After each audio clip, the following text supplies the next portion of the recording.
ర్యాలీలో పాల్గొనగా ఈరోజు ఈ సమయం వరకు కూడా మరి ఏ ఒక్కరు మరి పత్రికకు సంబంధించిన వాళ్ళు కనబడకపోవడాన్ని బట్టి వాళ్ళంతా క్రీస్తు వ్యతిరేకులుగాను క్రైస్తవ వ్యతిరేకులుగాను మీ అందరి సమక్షంలో వాళ్ళని ప్రకటిస్తున్నాను. దేనికి వెనకాడటం లేదు. కారణం, వందలాది మంది క్రైస్తవులు గొంతులు పిక్కటిల్లేలా క్రీస్తుకు జరిగిన అన్యాయాన్ని ఖండిస్తూ చిన్నపిల్లలు, స్త్రీలు, వృద్ధులు, పురుషులు కూడా ఎన్నో సైతం లెక్క చేయక యేసుక్రీస్తు కోసం అరుస్తూ నినాదాలు చేస్తూ వస్తుంటే వాళ్ళకి వినబడలేదా, కనబడలేదా, లేదా కన్నుండి కూడా గుడ్డివారుగా మారిపోయారా అని పత్రికల వాళ్ళని ప్రకటిస్తున్నాను. ప్రియులారా, అందుకే క్రీస్తు వ్యతిరేక పత్రికలు ఇవన్నీ, క్రైస్తవులకు వ్యతిరేకంగా ఉన్న ఈ పత్రికలని సభాముఖంగా మీకు నేను తెలియజేస్తున్నాను. క్రీస్తు వీళ్ళకి చేసిన అన్యాయం ఏంటో కూడా అడుగుతున్నాను. క్రైస్తవులుగా మా వలన మీకు జరిగిన అన్యాయం ఏంటో చెప్పండి. క్రీస్తు కొరకు తప్పుడు మాటలు మాట్లాడిన వాడిని మాత్రం గొప్పగా చూపిస్తున్నారు, గొప్పగా రాస్తున్నారు. అది తప్పని ఖండించి మేమిచ్చిన వార్తను వేయటానికి ఎందుకు మీకు ఇష్టం లేదు? దీన్ని బట్టి మీరు కూడా ఒక మతానికి వత్తాసు పలికేవారుగా ఉన్నారా? మీరు కూడా ఒక వర్గానికి సంబంధించిన వారుగా కనబడుతున్నారు కదా. చిన్ననాడు పాఠశాలకి వెళ్ళిన చిన్ననాటి నుంచి స్కూల్లో ఒక ప్రతిజ్ఞ చేశారు, మర్చిపోయారేమో, మీకు జ్ఞాపకం చేస్తున్నాను. భారతదేశము నా మాతృభూమి అన్నారు, భారతీయులందరూ నా సహోదరులే అన్నారు. వాళ్ళు ప్రేమిస్తున్నారు అన్నారు. మేము మీ సహోదరులం కాదా? మీరు ఏ గడ్డ మీద పుట్టారు, మేము అదే గడ్డ మీద పుట్టాం. మీరు ఎవరి మధ్య బ్రతుకుతున్నారో మేము వారి మధ్యన బ్రతుకుతున్నాం. మీరు ఏ గాలిని పిలుస్తున్నారో మేము అదే గాలిని పిలుస్తున్నాం. ఈ దేశం పైన మీకు ఎంత హక్కు ఉందో మాకు అంతే హక్కు ఉందని చెబుతున్నాను. అటువంటప్పుడు ప్రేమించే మనసు లేదా? ఆ ధర్మం నీకు చెప్పలేదా? నా యేసు చెప్పాడు, నిన్ను వారిని పొరుగు వారిని ప్రేమించు అన్నాడు నా యేసు. ఈ రోజు వరకు మిమ్మల్ని ప్రేమిస్తూనే ఉన్నాం, అందుకే క్షమిస్తున్నాం. ప్రియులారా, పరల జోలికి పోవద్దన్న బైబిల్లో వ్రాయబడిన ఒక మాటకు క్రైస్తవులంగా మనం అంతా తలదించుతున్నాం. వారు మాట్లాడినట్టుగా క్రైస్తవ్యాన్ని గురించి మనము కూడా ఇతర మతాల గురించి మాట్లాడితే ఈ దేశంలో సహనం ఉండదు. ఎవరి మధ్య మత కల్లోహాలు ఆరంభం అయిపోతాయి. ఎక్కడ చూసినా అల్లరులు, గొడవలు, రక్తపటేరులు ప్రవహిస్తాయి. కానీ నా యేసు చెప్పాడు, పరుల జోలికి వెళ్ళకండి అన్న నా యేసు మాటను మేము గౌరవిస్తున్నాం. ఆ తర్వాత భారత రాజ్యాంగాన్ని కూడా మేము తలదించుతున్నాం. మహనీయుడు డాక్టర్ బిఆర్ అంబేద్కర్ గారు చెప్పిన మాట మీకు ఎక్కడో లేదా మీకు తెలియదా? మీరు నమ్మిన మతాన్ని మీరు చెప్పండి అన్నాడు. మీరు పూజించే దైవాన్ని గురించి మీరు మాట్లాడండి, కానీ ఇతరుల నమ్మకాలలోనికి ఇతరుల దైవం గురించి మాట్లాడే హక్కు, అధికారం మీకు ఎవరిచ్చారు? ఎవరో 1946 బిఫోర్ ఇండిపెండెన్స్ సావర్కర్ అన్నవాడు రాసిన ఒక చెత్త పుస్తకం. వాడు ఒక మత ఛాందసవాది, మతి లేని ఒక మత ఛాందసవాది. యేసుక్రీస్తు తమిళనాడులో పుట్టాడంటే ఆ వార్తను పెద్దగా చేసి చూపిస్తావా నువ్వు? ఒకవేళ అది నిజమని నువ్వు నిలబడగలిగితే, ఈ రోజు మళ్ళా చెప్తున్నాను సభాముఖంగా ప్రజలందరి మధ్య, ఖమ్మం నడిబొట్టున కేక వేసి రంకె వేసి మరీ చెప్తున్నాం.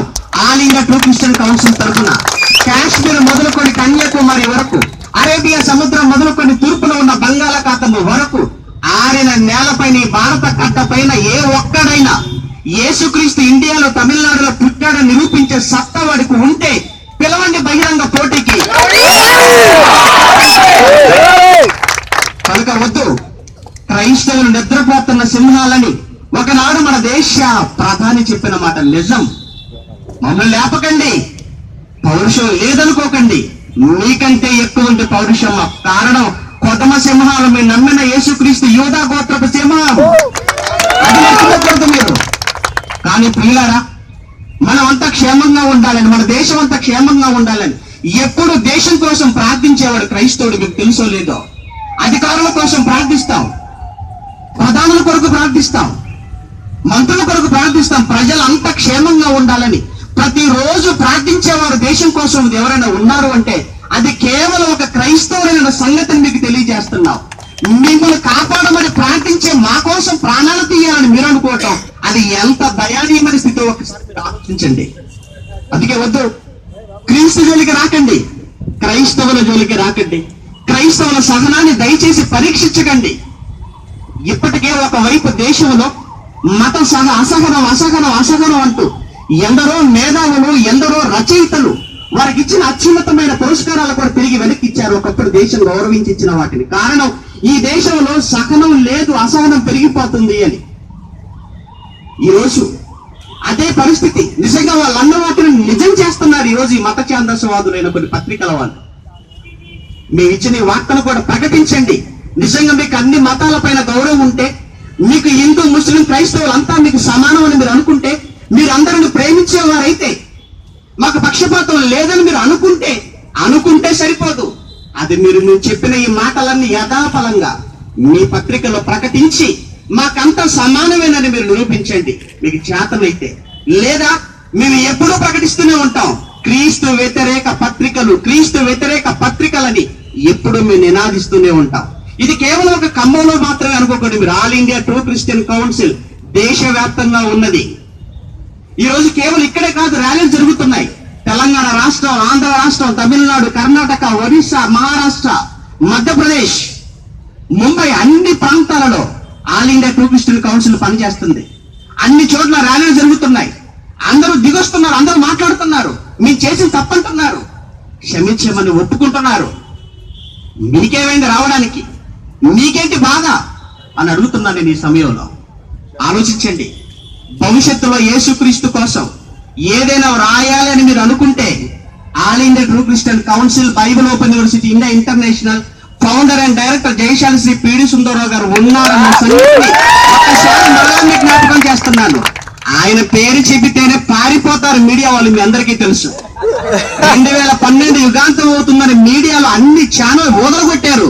కానీ మిమ్మల్ని అందరినీ కూడా దంచి ఉతికేశాడు జయశాలి పిడి సుందరరావు గారు. మీ అందరికీ తెలిసిందే కదా ఆ వార్త. ఇక వద్దు, అనవసరంగా తప్పుడు వార్తలు ప్రకటించి ప్రజల మనస్సులను కలవరపెట్టకండి, వాళ్ళ మనసులు గాయపరచకండి. మేము మీ సోదరులమే, మమ్మల్ని శత్రువులుగా భావించకండి. మనమంతా కలిసికట్టుగా ఉందాం. మన దేశంలో సహనాన్ని మనం అంతా కాపాడుకుందాం. భారతదేశం అంటే భిన్న సంస్కృతులకు నిలయం అని, భిన్నత్వంలో ఏకత్వం అని ప్రపంచ దేశాలు గొప్పగా చెప్పుకుంటుంటే, పనికి మారిన మత పిచ్చోళ్ళు ఎవడో ఏదో రాస్తే అది ఎంతవరకు నిజమని కూడా ఆలోచించకుండా మీరు రాయటం అన్నది అది మీరు చేసిన ప్రధానమైన తప్పని మరోసారి ప్రజా వేదికగా నేను మీకు తెలియజేస్తున్నాను. మన దేశ సంస్కృతిని, సాంప్రదాయాన్ని కాపాడుకుందాం. ప్రపంచ దేశాలలో భారతదేశం ఎంత గొప్పదో చాటి చెబుతాం. దీనికి మేమంతా ఎప్పుడు క్రైస్తవులంగా భారతదేశానికి మచ్చ తెచ్చే ఏ పని మేము చేయం. భారతదేశం గొప్పదని చెబుతాం. భారతదేశం యొక్క గొప్పతనాన్ని ఎప్పుడు మేము ప్రకటిస్తూనే ఉంటాం.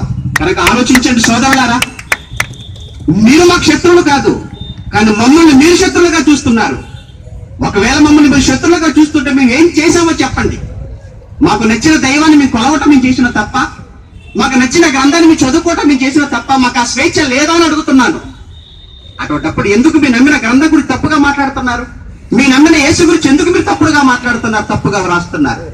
అందుకే ఈరోజు ప్రభుత్వానికి, ప్రభుత్వ యంత్రాంగానికి మేము చేసే విన్నపం, ఇలా ప్రజల మధ్య ప్రశాంతంగా ఉన్న వాతావరణాన్ని చెడగొట్టి కలవరపరిచి ప్రజల మధ్య కల్లవనాలను కారకులవుతున్న ఇలాంటి పత్రికా యాజమాన్యాన్ని, పత్రికా వారిని, అలానే రాసినటువంటి ఆ మత ఛాందస వాదుల పైన చట్టపరంగా కఠినమైన శిక్షలు తీసుకోవాల్సిందిగా ప్రభుత్వానికి విజ్ఞప్తి చేస్తూ ఈ నా మాటలు ముగిస్తున్నాను.